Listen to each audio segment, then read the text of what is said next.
Hello, everyone, and welcome back to the To The Point podcast. This is our Saturday show where every Saturday we'll be doing a countdown to kickoff show where we preview Sunday's games, talk about key headlines in the news. And this is our first one, so I had to bring in the person that I probably talked to football about the most in my 22 years of life. We have a long history. He really gave me the nickname Jughead. He taught me grade 10 English, and he's been a good friend for years. So I welcome to the podcast for the first time, Adam Beers. Adam, how are you? Hey, how's it going, Noah? Thanks for having me. I'm excited to do this. Absolutely. So since you're on the show, and unfortunately for you, you're a Detroit Lions fan, so I We're thought starting we'd there, are we? I thought we'd start off the show with just your thoughts and feelings on the Lions firing Bob Quinn and Matt Patricia. Well, I think it was a matter of time based on what I had seen with Patricia.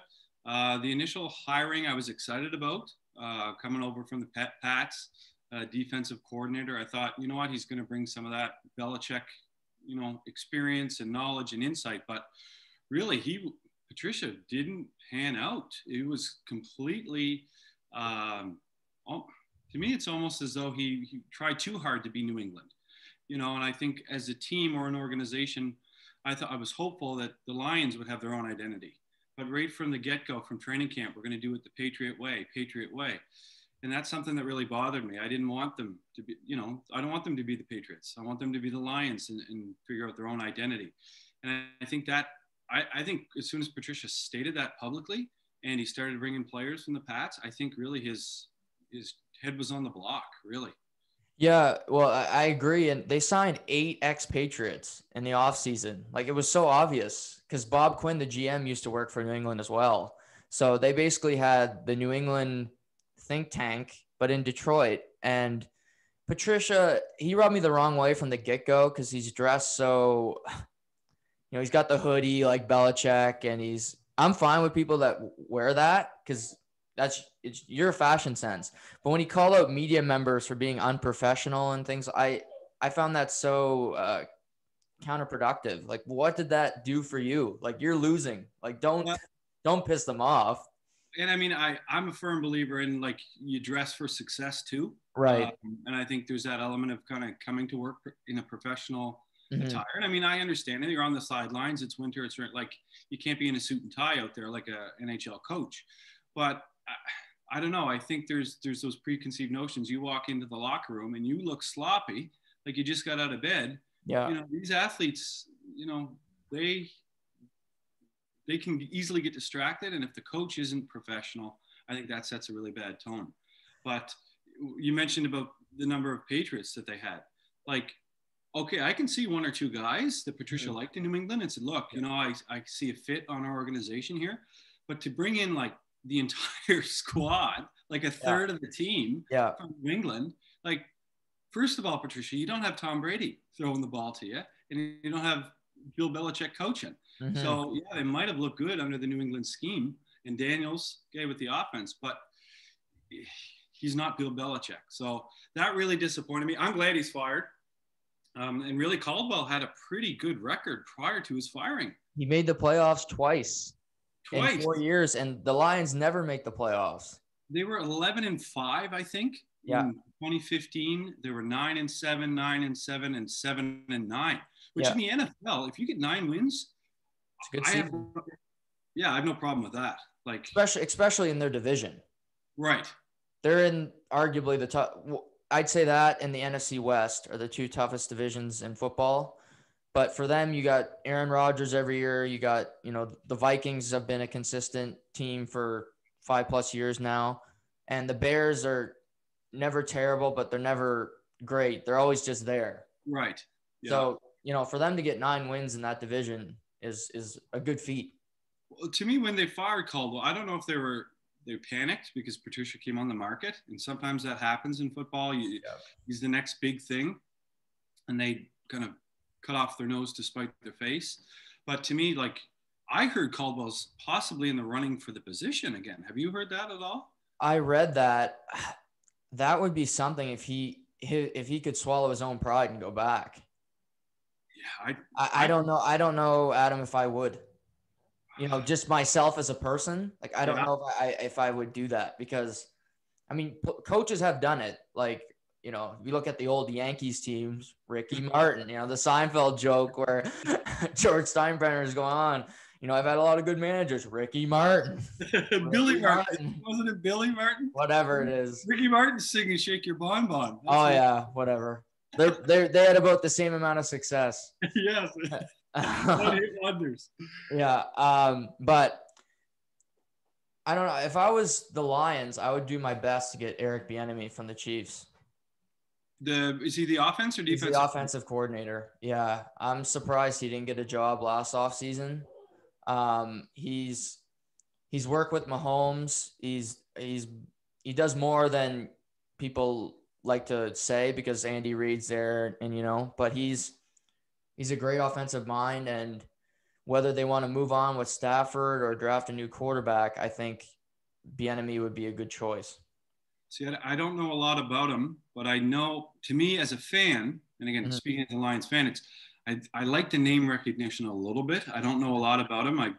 I guess in the football league, I'm sure he's talked about this. I like for San Francisco, Robert Saleh, is it? Yeah, Saleh, yeah. Yeah, I like him. But I mean, what do I know in terms of, what they're going to bring to the team? What I like about the San Francisco's, is he the offense or defensive coordinator? Defensive coordinator, yeah.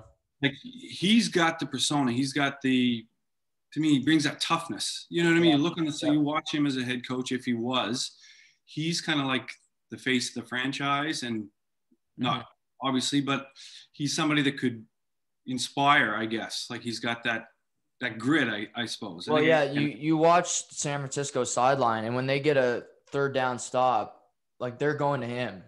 Yes. Like, whoever makes the play runs to him first, and they're like jumping into each other's arms. He gets fired up on the sideline. Yeah. Like, and I mean, he's as big. Passionate.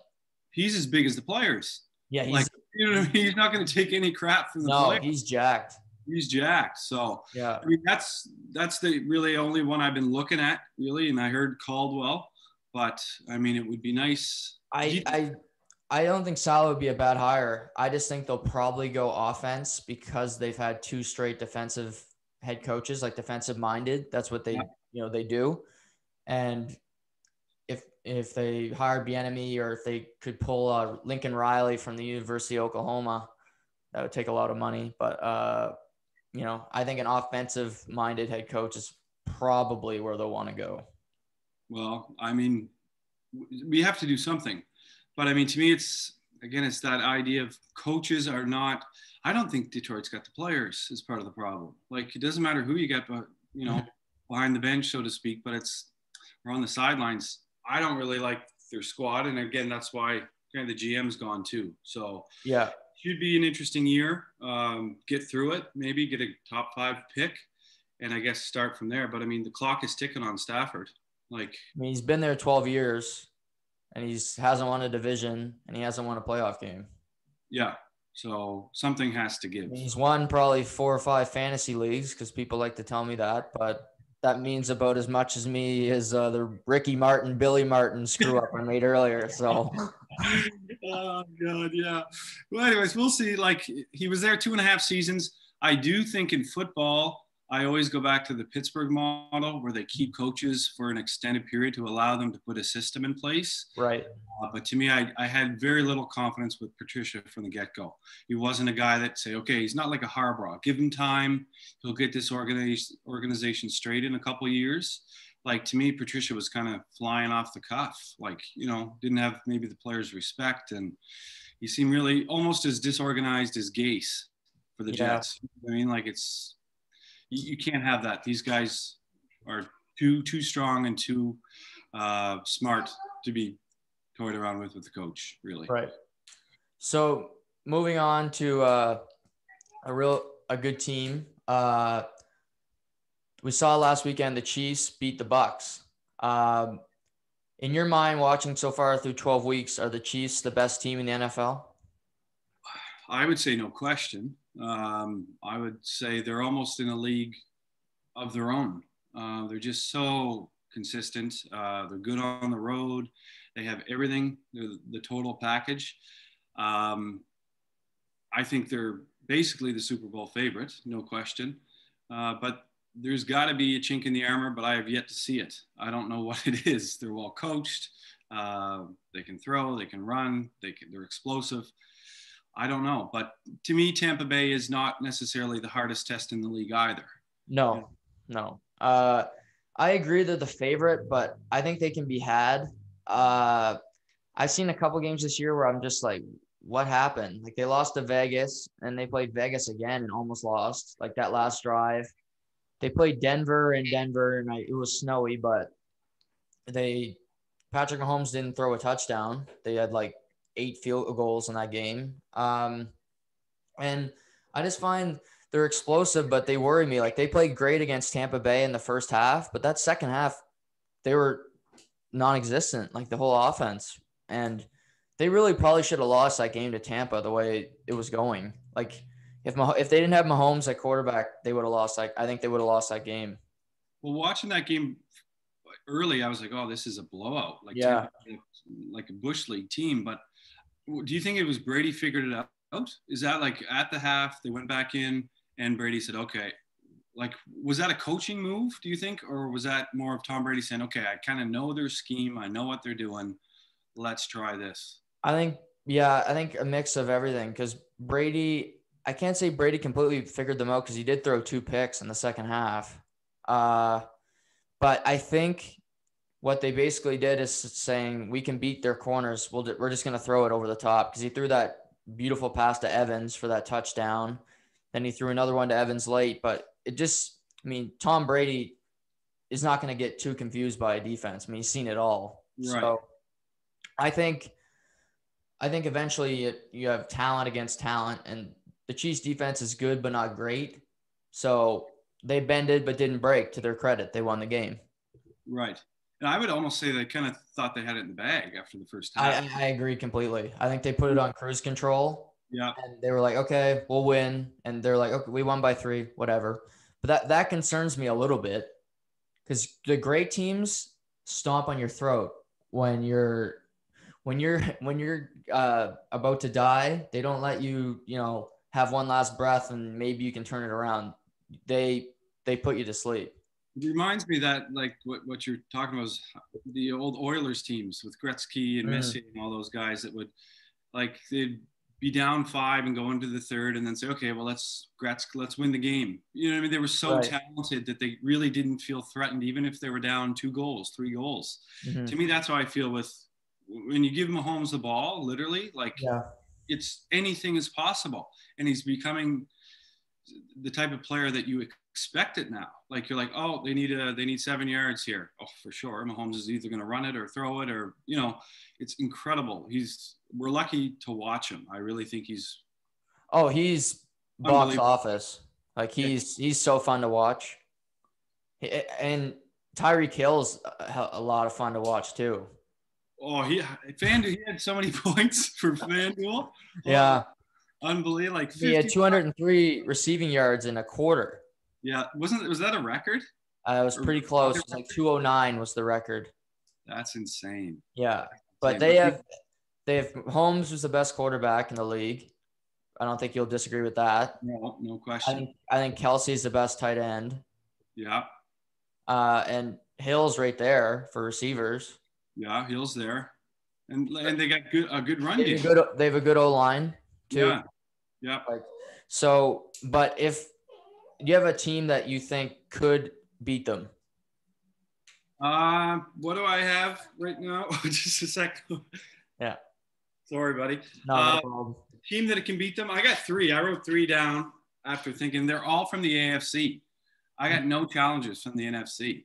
Yeah. So again, it depends on how the playoff positionings work and stuff. Right. So you want me to start from 3 down? Sure. Do you have a couple? Yeah, I have a couple. Okay. So number 3, I have that could beat them is the Titans. Yeah, they're my number 1. They're your number 1. See, I got them at number 3. They can pass, they can run. And Tannehill, like when he was in Miami, I was like, this guy's a pigeon. Like you said, he was a bum. He was a bum. He is unbelievable. I'm waiting for that bubble to burst. Right. And it hasn't. So my 3 is, and Henry can really control and dominate a game. That's the thing. If they're going to beat Kansas City, it'll be because they control the clock. Yeah. They got to run the ball and keep running it and then play action and control it. Because it can't be – you can't tie time of possession because Kansas City will beat you. 100%. Like if it's run the ball on a drive, 15-play drive, and you run it 13 times and maybe you only get 2-3 yard gains sometimes, but you have the ball – it's more beneficial than scoring quick a 75-yard touchdown because Mahomes gets the ball back that much quicker. Yeah. And I mean, that's how you beat them is you got to basically have them be playing defense for over 60% of the game. Yeah. Tire them out, wear them down. And it'll be in Kansas City, but you get Derrick Henry running at that defense. They played last year in the AFC Championship game too, but they threw the ball too much early. They need to run the ball consistently. Even if they're down 10, run it. Because Derrick Henry in January, when it's cold as hell, is going to mow over some people. That guy is the best running back in football. And you can't get into a gunslinging contest with No, you won't win. No. You won't win. So, I mean, it's nice to drop those bombs. But, I mean, if you had to bet the mortgage, you wouldn't be taking Tannehill. You would say, no, all them homes and go from there. Yeah. So I like that. I like the way that they're well coached. And I think they can, if they can, like you said, control the ball, run the ball, they have a shot. They have a shot there.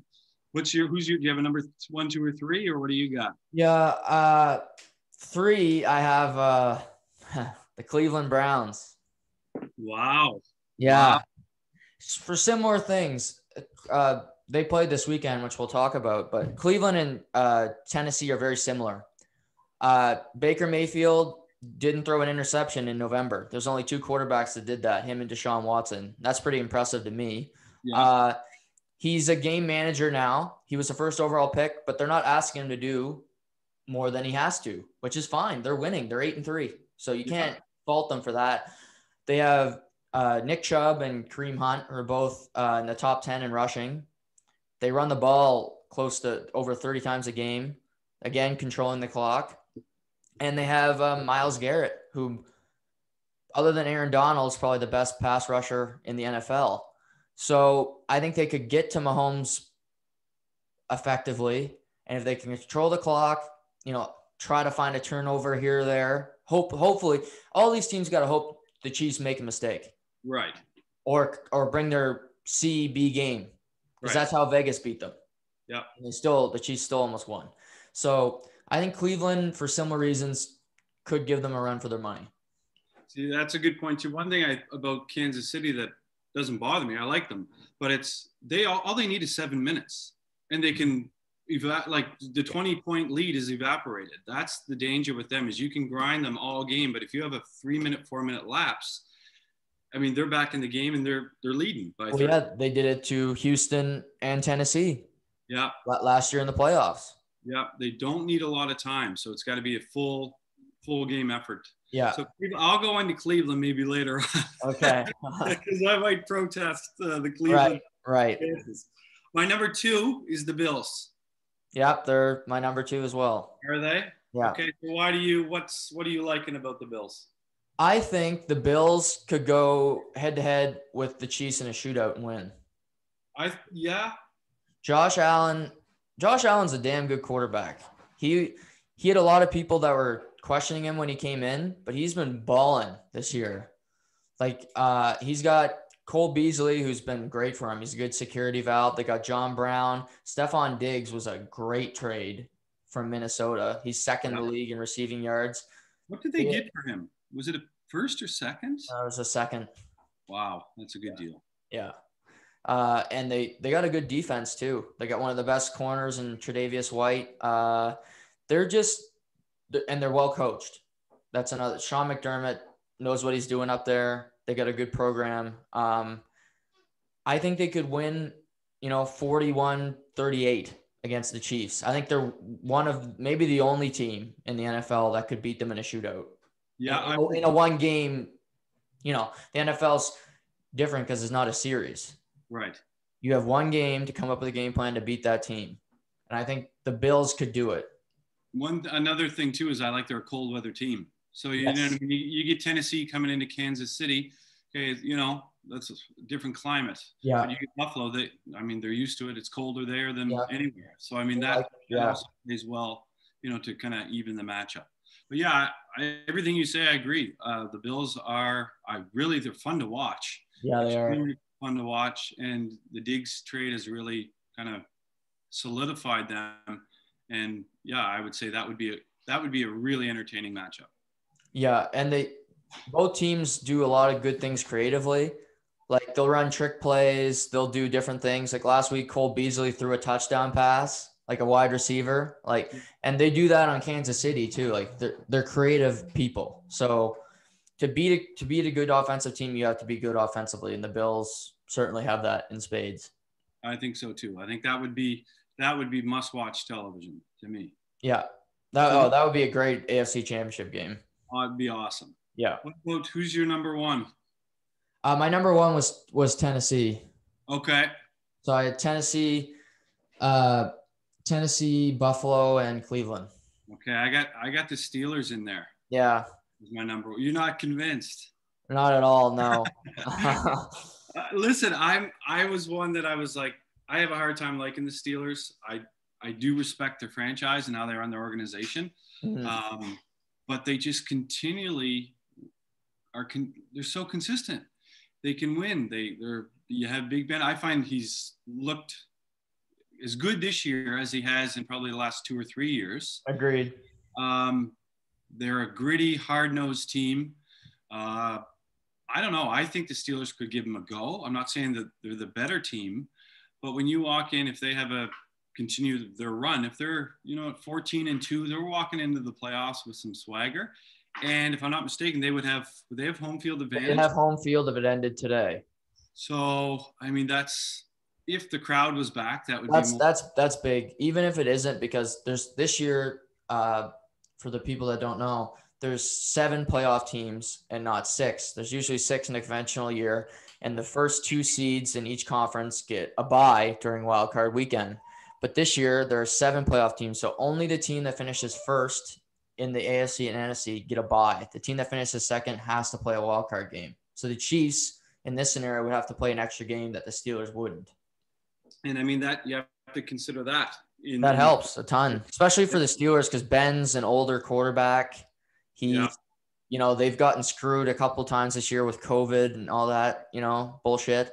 So the bye week would be way more beneficial to them than it would for Kansas City, in my opinion. Yep. They're an older team. And to me, it's you play one game, you're beat up. It doesn't matter. That extra game is wear and tear. So if you had that extra, and one thing about the Steelers is this year they're used to not playing for extended periods. So if they did get the bye, that 2 weeks, sometimes it throws kind of the off. Yeah, Baltimore lost last year. But look, they've had it twice, I think, this year, and they're still rolling, right? So yeah, they got a tough loss Wednesday though. They lost Bud Dupree, their linebacker who plays alongside TJ Watt. They're like the two-headed monster. He tore his ACL, so he's out for the year. That's a tough break for their defense. But no, they're 11-0. They're undefeated. They've beaten some good teams. They've beaten Cleveland. They've beaten Baltimore twice. They'll play Indy down the stretch. That'll be a good game. They've beaten Tennessee. So, the proof's in the pudding, and they haven't slipped up yet. I don't like the running game. They really don't have one. I don't find they're letting Ben throw down the field. So kind of this dink and dunk, all the receivers are running 5-yard breaks and they come back. I'm like, let them. But who that reminds me of is Manning at the end of his career. Yeah, in Denver. Yeah. He doesn't maybe have the arm strength and accuracy, and that's why they're doing it, and it's effective. But if you can't argue with it, you can't. The are on the board. If dink and dunk gets you 11-0, Brady did it for. I love Claypool, the Canadian. He's having a great season. Yeah, he is. He's a rookie this year, isn't he? Yeah. And where did he play college? Notre Dame. Notre Dame. Yeah, he should go. He should win Offensive Rookie of the Year if you ask me. He won't because he's not a quarterback, but he's got 10 touchdowns in 11 games. Yeah, he's looking good. He's electric. Like he's fun to watch too. What about? I'm just like I thought Connor was a better running back. He's not really. Yeah, he's inconsistent. I think they really want him to be a number one running back, but either they're not giving him enough carries or they don't have enough faith. Okay. Because they kind of have 3 running backs that they cycle through. But basically it's on. I mean, they got, other than Belichick, they have the best coach in the NFL, in my opinion. I love him. If I had to play for somebody, I want to play for Tomlin because he just looks like a good guy. Well, you can clearly tell versus go back to full circle to Patricia. Yeah. Like that's Tomlin's team. Yeah. You know what I mean? Tomlin walks in and it's like he's not necessarily one of the boys, but he is the leader. Mm-hmm. You know what I mean? He's in there. Whereas you go back to Patricia and it's like he's just kind of like I don't know. You get that sense that he's not worried about his job. He's not doing things to appease the media. He's doing what's best to get W's on the board and to appease his owners and his players. I mean, that's half the battle, Adam, in any sport. When a coach feels the heat and knows he's probably going to get fired, they can't coach with the same, passion and the same enthusiasm as a Mike Tomlin because he knows he's good to go. Yeah. You can take risks, right? When you have some security, you can take some risks and know that, okay, this doesn't mean I'm done. Okay, on Monday morning, I'm gone. Right. It gives you that freedom to, in any profession, when you have that security, it allows you to kind of be a little bit more of a gambler when you need to be. But no, I hearing you, I do like the Steelers a lot, and they got Washington on Monday, so you can pencil that in for 12-0. So basically a bye week. Well, Washington's been coming on though pretty good. Yeah, their defense is good. Their defense is really good. I like watching Alex Smith. I'm glad he's back. Oh, he's such an inspiration. Unbelievable. He's a comeback player of the year when he took one snap. Yeah, I agree. And they say he was near death. Is that true? Yeah, he was on the operating table. I watched the documentary. It was really crazy to see. He was on the table and they had like a problem with the surgery and he was minutes from being dead. Wow. He had an infection in his leg. They almost had to cut it off. He was a day from cutting his leg off and he told the doctor, no, let's wait a day. Just give me a day. And it eventually worked that the next day something changed for the better and now he's playing football again. It's just crazy. Awesome. It's awesome. You can't help but root for him. Oh yeah. He's a winner, whether they win the division or they lose their last 5 games. Like he's a good guy. I'm glad to see him doing well. Yeah, me too.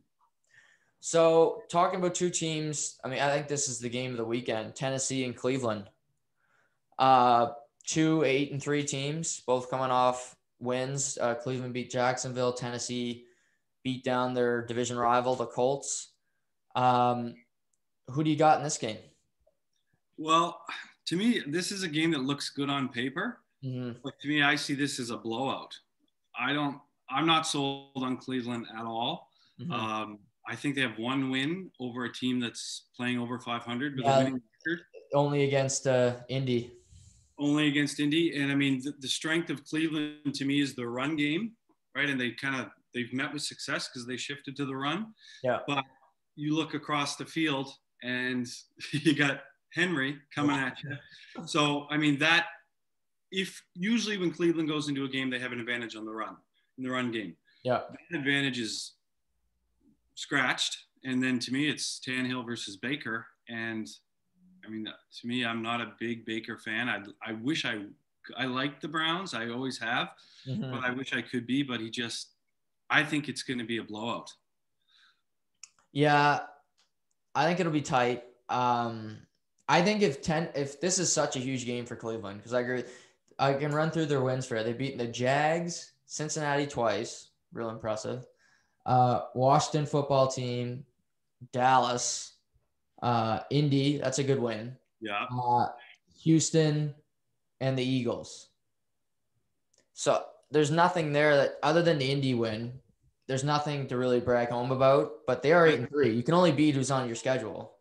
I would like in that Indy win. I'd like to know how many picks Rivers through that day. It was probably one of Through those. two. Did he? There you go. So Through he's two. usually good for, every 4 or 5 games. He's due for a 3 to 4 interception game, Nothing on that list gets me excited for the Browns. No, I know. And conventional wisdom says they're going to lose this game because that's what Cleveland does. And I think they will, but I think it'll be tight. I think 27-24 Titans, last second field goal. I have 31-17 Titans. Okay. I think it's going to be over probably early, and they're not going to be able to catch it. It's going to be a good game. Those old school football fans are going to love this game. This is going to be about 65 combined runs. Well, that's fun to watch, though. Oh, I love it. Yeah. I do like that. And I mean, if they get behind, Baker's going to have to start throwing more. And that'll show more of him. And that's where they're going to get in trouble, I think. Yeah. I want Baker to succeed. My second year university, I told my parents I'm no longer a fan of any team, and I hold myself to that. I'm not. I used to be a Dolphins fan. I'm not. I'm not a Leafs fan anymore. That's breaking news. So I don't have the only team I root for is Team Canada and anything. So the World Juniors, I'll be rooting like hell for Team Canada. But in this scenario, I have a soft spot for Baker because I was such a Manziel fan that he's not exactly like him, but he's brash. He's different. He's doing the commercials. He's money. So yeah, I have a soft spot for him in my heart. I like the Browns. I like the Browns organization. I like on paper, I love them. They look awesome. But I don't know if Baker wasn't maybe who he is, or if he wasn't in Cleveland, I don't think his job would have been lost, I think. But I don't think they have any other choice. No, it's true. But the new head coach, I'll give him credit, Kevin Stefanski, who's the OC in Minnesota. He's built the offense where Baker doesn't have to be the focal point, which I give him credit for. Not every team has to do it, the Mahomes way. Right, I agree. It's about It's about knowing your team. Again, like the past Cleveland coaches have all been incompetent. So it's nice to see one that's at least doing smart things to have a competitive team on the field. Yeah, I agree. And I mean, that's a sign of good coaching. You know what I mean? He's adjusting and looking at his talent, to use them as the best way possible. But I mean, there's nothing wrong with running the ball. I had a buddy he used to play high school football in Minnesota. And I asked him, I said, why do you guys run so much? He's like, because you get 4 carries at 2.5 yards or 3 yards. That's first down. Yeah. You know what I mean? So, I mean, the league has gotten so far away from the run, but I like teams that use it. I like teams it's tires the defense. You control the ball. It's a lot less dangerous. And to me, it works. Get your 10 yards and start over. Grind it out. And it works because if you listen to ex-players, they say it's way harder to defend the run than it is to defend the pass, the whole game. And if you run the ball early and it's effective, then you can throw. Well, and they're gassed. Baker and Tannehill are both really good play-action quarterbacks. So run the ball, and then, like you said, the receivers are more wide open. You can find Jarvis Landry. You can find Austin Hooper. For the Titans, Corey Davis, the past couple of weeks, has been wide open because Derrick Henry's gotten 10 yards, 24, and then they finally throw in a play and pass, and they're like, what the hell's going on? Yeah, it's a perfect balance of those. You need to have those two elements really to be successful, I think. So the best teams do both effectively. I would say, Jug, if I was a betting man this week, I would be betting heavy on the Titans. Yep. That's where the money is. I think they're a 3-point favorite on the road. Wow. Okay. Which is a pretty big spread. Yeah, see, I think they're going to hammer them, but we'll see. Maybe we can do a side bet after. Yeah.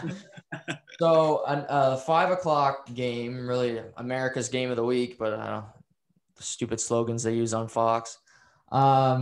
Eagles Packers, 8-3 Packers against the 3-6-1 or 3-7-1 Eagles. Do you see this game even being a little bit competitive? It's at Green Bay. Not at all. Yeah. This one, I mean, you look back historically, the Packers in December are essentially untouchable. Yeah. Aaron Rodgers, to me, is the type of guy that needs that first 5-6 games, find his rhythm, get everything going. And I mean, this year from the get-go, he's been on fire. Yeah. The Eagles have done nothing to impress me this year. I'm really quite disappointed in them. They've had a lot of injuries, if I'm not mistaken. Yeah, they've had 23 different offensive line combinations this year. I'm still waiting for the wide receiver to show up from camp. Like they started the year with nobody.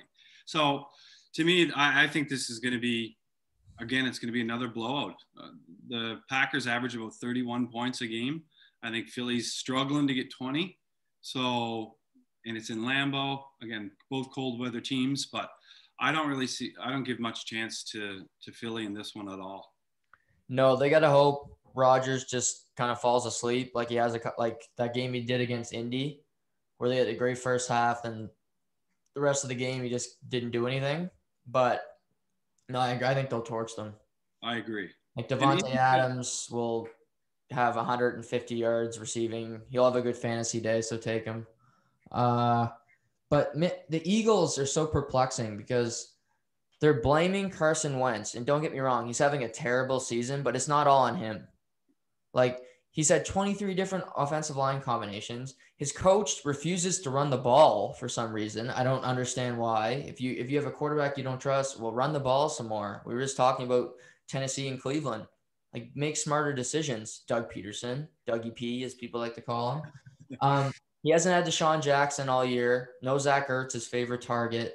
And, drafting Howie Roseman, they could have had Justin Jefferson, who plays for Minnie. And if nobody's watching, he's damn good. He played at LSU. And he went 19th, and they took Jalen Reagor at 18th. And if nobody's heard of Jalen Reagor, yeah, I follow the league, and I've barely heard of him. So, just stupid decisions. I think Carson Wentz makes bad decisions, but I don't, big shows like ESPN, they open their shows with, Carson Wentz, should they bench him? Should they not? Like, it's not all on the quarterback all the time. Yeah, I would agree there. I mean, he's got a skill set is obvious, but again, I think, like you said with Baker, I mean, they adjusted the team to work towards his strengths and what he can do. And I do feel Wentz has been, I don't know if it's underutilized or, like, to me, you can just see his confidence. Yeah, he does not have the same confidence he did when he entered the league. Before he got hurt that year in, I don't know, 2017, he was MVP of the league. And people their jaw was on the floor watching this guy play. But he almost needs maybe a change of scenery, I would say, because he's going to be ruined. He's going to be a ruined quarterback there. Yeah, I think him leaving Philadelphia would be such a godsend for him, because either that or they fire Doug Peterson, because I think he's sick of him. Like, you need a coach that believes in you a little bit. Like, you see him answer questions about his job security, and he's like, well, Carson's our starter for Monday for now. Yeah. Well, I think him getting a fresh start would help, because since he got his injury, he hasn't been the same player, which, of course, I mean, he tore his ACL and MCL, so that's bound to happen, but he's still a big man. Like, he's like a Josh Allen in the sense that he's got a big arm. He's a big guy. So, another team would, I think, be good to take a peek at him. It kind of reminds me, Noah, of Tannehill in Miami, right? He's one of those guys. He's another big fella. Just wasn't really being utilized properly. Different coach. Like, Tannehill's time in Miami was up, right? Yeah. It wasn't working. He was never going to find success there. And he moved to Tennessee in a program that, changed. And the skill was there. But to me, I think you're 100% correct. I think Wentz needs a change, if nothing else, for himself to kind of refocus and kind of go in there. But to me, when he walks on the field now, every play and every throw he makes, like, he's probably worried about what they're writing, in the field. Absolutely, yeah. And I mean, Philly's a tough crowd on a good day.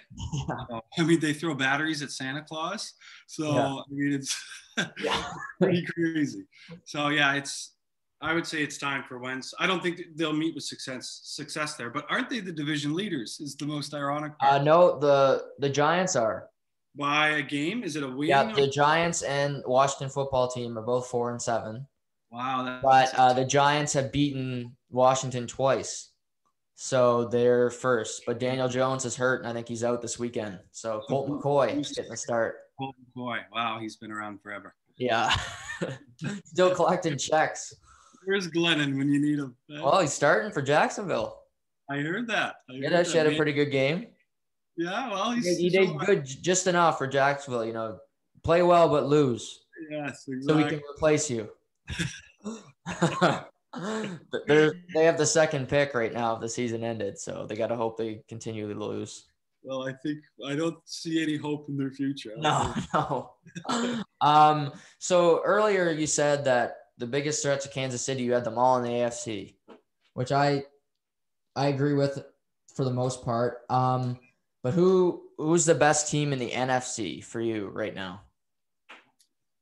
Well, to me, it's a tie. It's a draw in terms of either of these teams. And to me, it's the Packers and it's the Seahawks. And maybe it's because of the veteran quarterbacks. I don't know. They're always good, they seem. Tampa Bay, I'm not sold on. And the Saints now, they got the tight end chucking the ball. He looks pretty good, though, to be honest. Oh, yeah.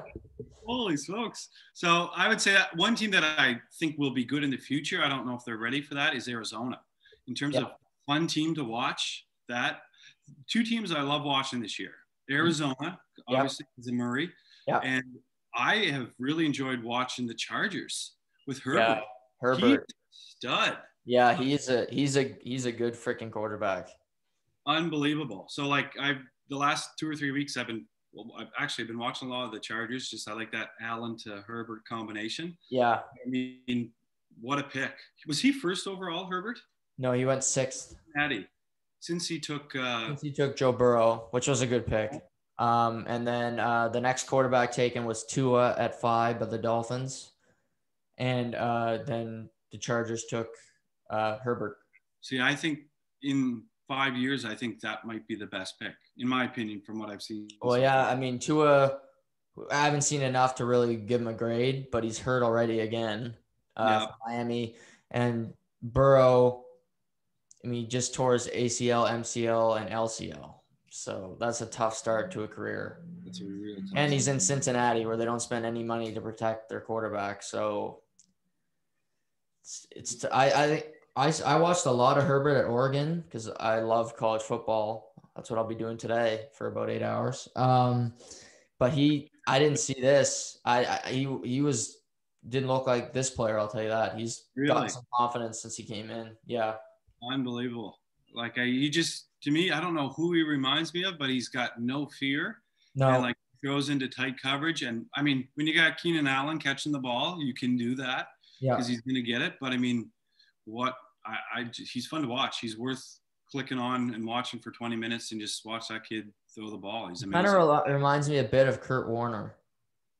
Yeah, I could see that. Kurt Warner played the game because he went through so many tribes and tribulations to get to the NFL, like playing in the Arena League, he just played with a sense of calm. I'm just going to go play quarterback, whatever happens kind of thing. Herbert kind of gives me that energy where he's just look easy. Yeah. They're talented. It's like Carey Price when he makes a save. He makes it look so easy that you look and, oh man, that doesn't look hard at all. Right. I find with Herbert anyway. Yeah. I had Seattle and Green Bay on my list, but if Drew Brees can come back healthy, on paper, the Saints are the best team because they have such a good defense. Marshall Lattimore, Cameron Jordan, they're loaded. But what concerns me is Drew Brees has broken 11 ribs, collapsed long stories, 41. And when he came back last year after getting hurt, he wasn't the same player. So they need him to be consistent when he comes back. But I just think their roster is better than Seattle's and Green Bay's. I would agree. I like, again, but can we count on him? I don't know. Mm-hmm. New Orleans are they're like an all-star team.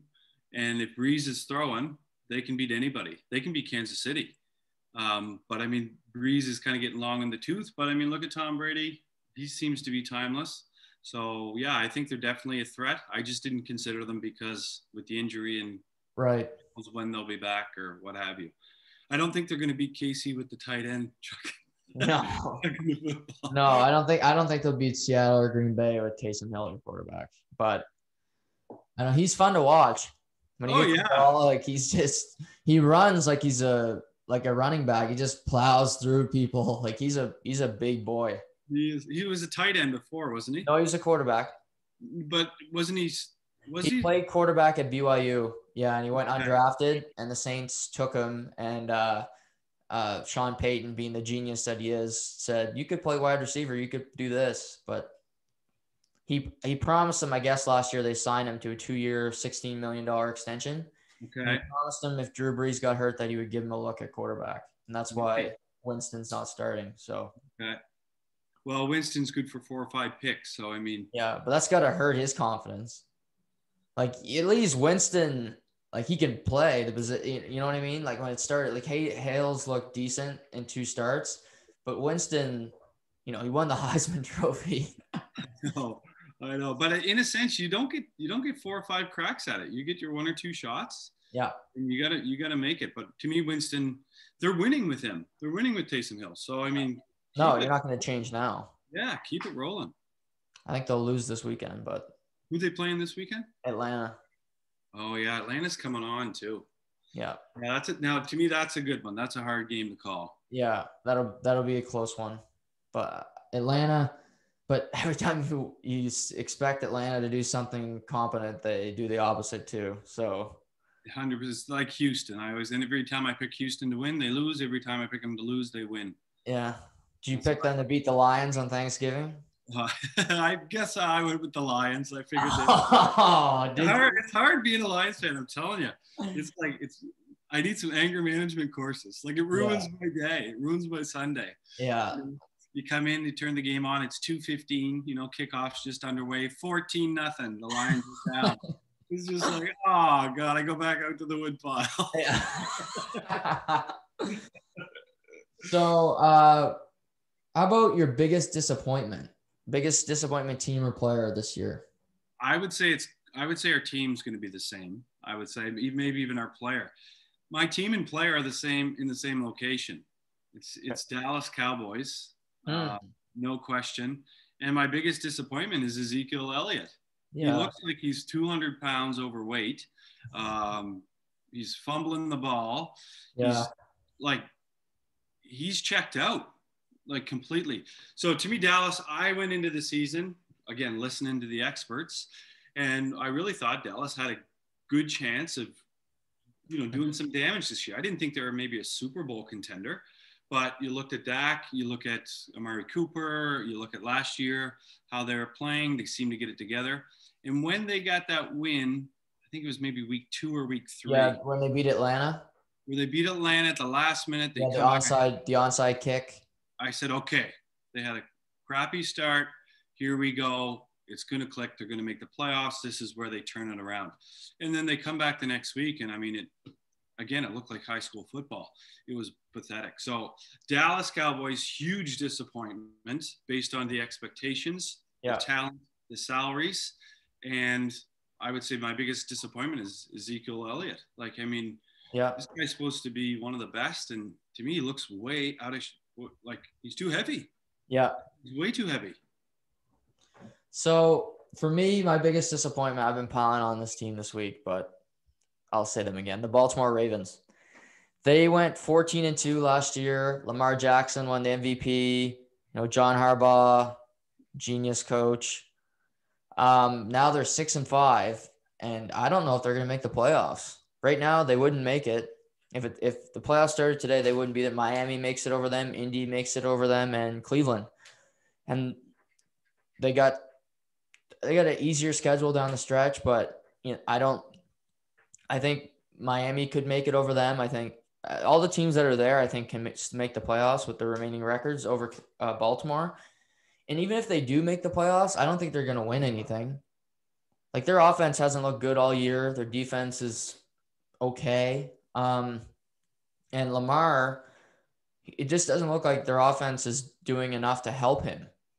Like what he did last year, people figured out, but they haven't adjusted to it.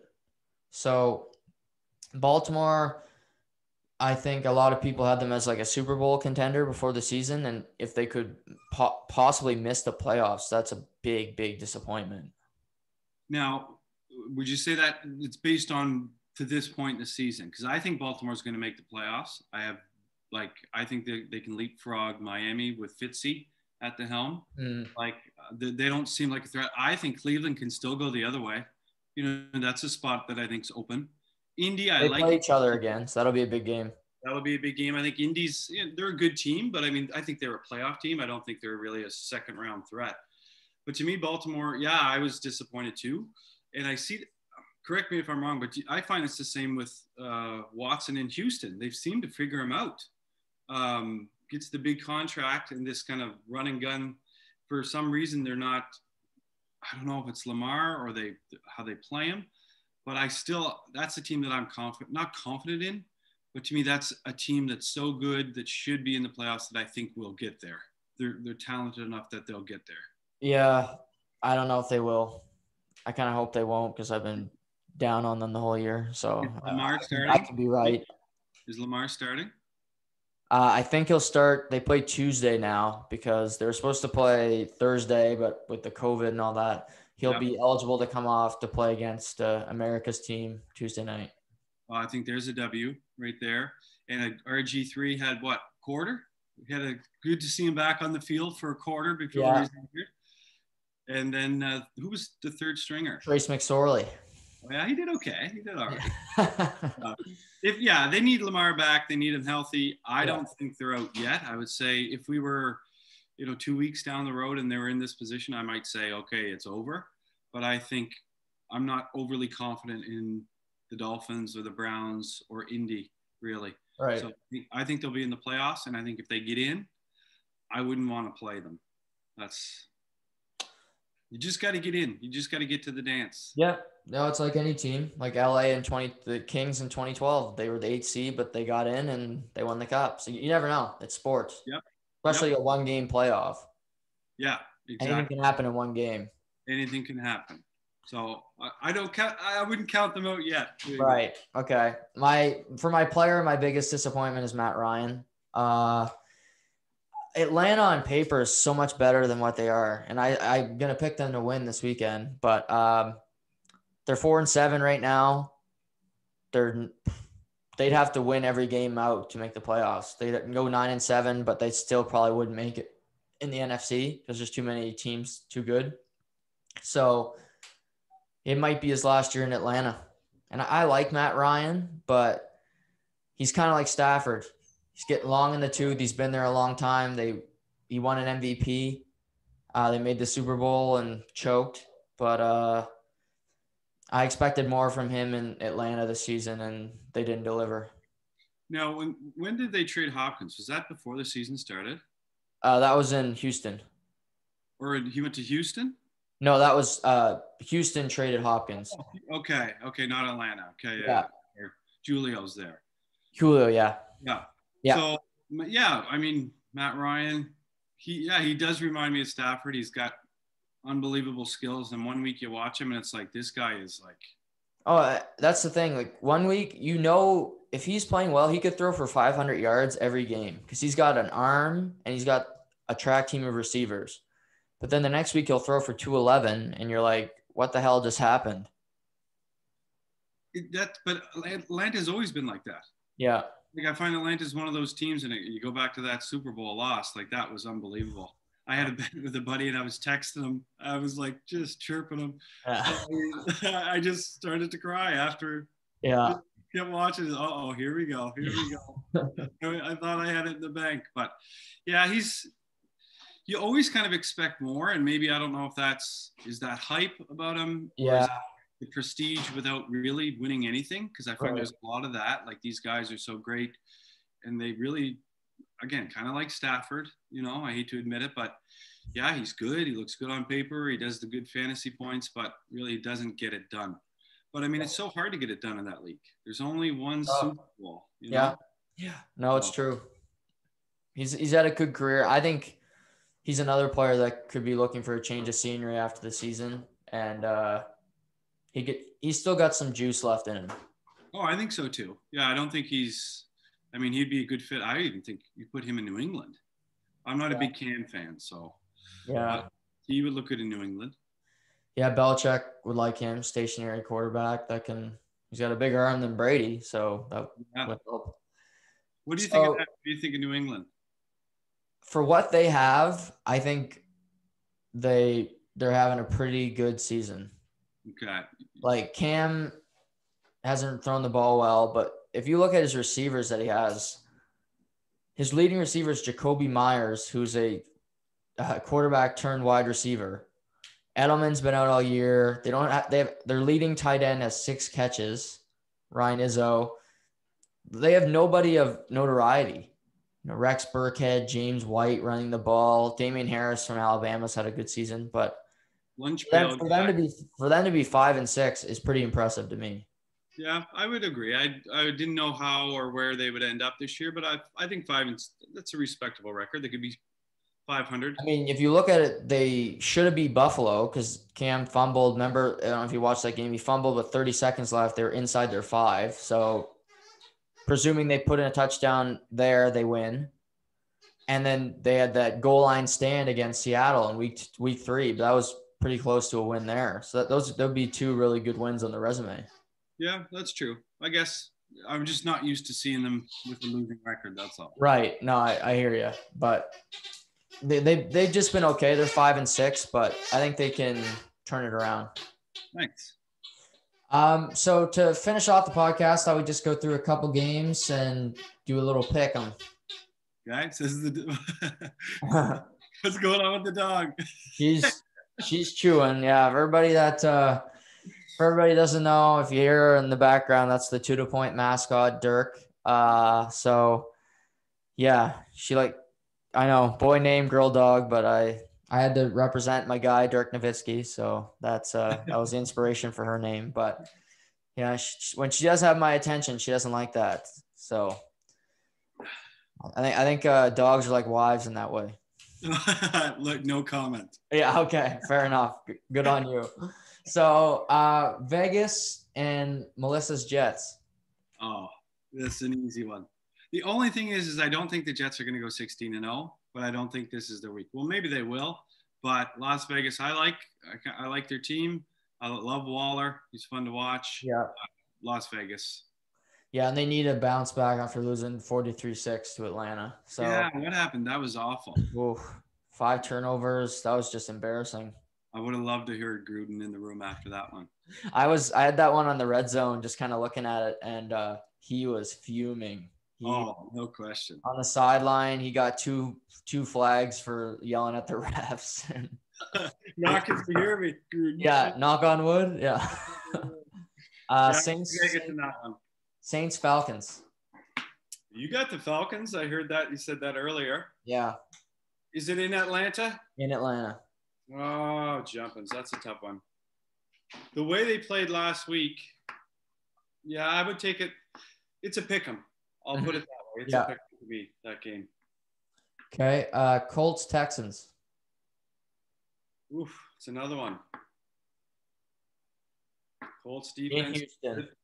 In Houston? Yeah. I'll go with the Colts. You? Yeah, I'll take the Colts too. Tight game. Texans lost Will Fuller for PEDs, so he's out for the rest of the year. Oh, I never heard that. Wow. They played on Thanksgiving. He had 177 yards, 2 touchdowns. Like, he had a huge day. So you got Deshaun without DeAndre because Bill O'Brien's traded him for whatever reason for David Johnson, who's been long in the tooth for about 3 years now, and no Will Fuller. So they really don't have any wide receiver threats.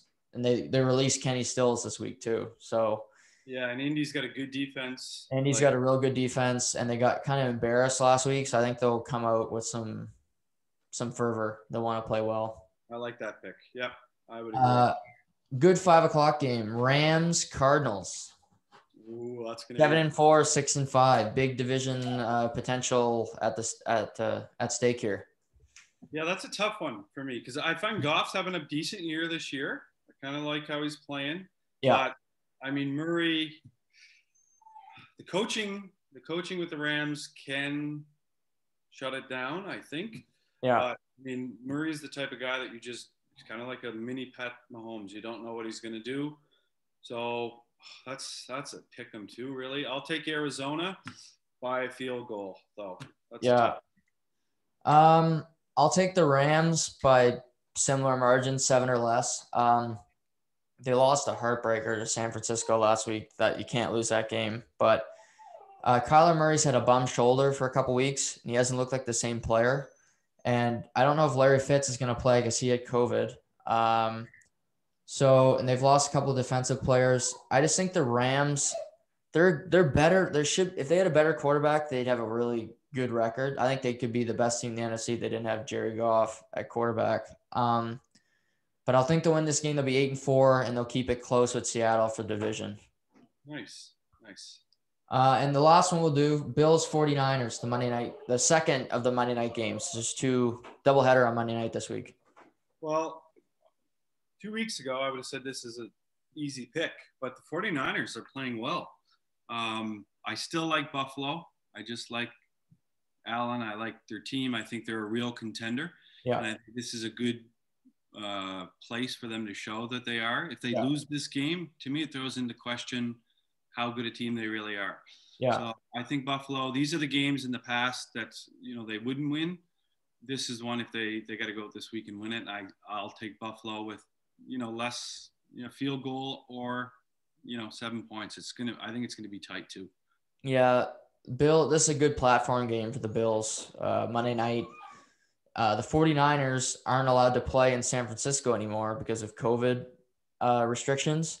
So they're playing this game in Arizona Monday night. The rest of their games this year will be in Arizona because different government shit. So they're playing in Arizona. But I think the Bills will win by probably 10 or more. Nick Mullins has looked good last week, but they only scored 23. So I think they'll come out of it and look good. But the Bills will improve to 9-3, and they're a Super Bowl threat for sure. Yeah, I like them too. Well, that's all we have for you guys today. Adam, anything you want to plug or tell people that you're doing? No, I just want to thank you, Noah, for having me on. I'm sure you've been working at this for a while, so I appreciate being a guest. And anytime you want me to be on, I'd love to be on with you. Well, perfect. No, I appreciate you joining me. This was a lot of fun, and we'll do it again soon for sure. All right. Thanks, Noah. Appreciate Perfect. it. Well, guys, we'll be back soon Monday with the NFL recap. But for now, just enjoy the games, and we'll talk soon.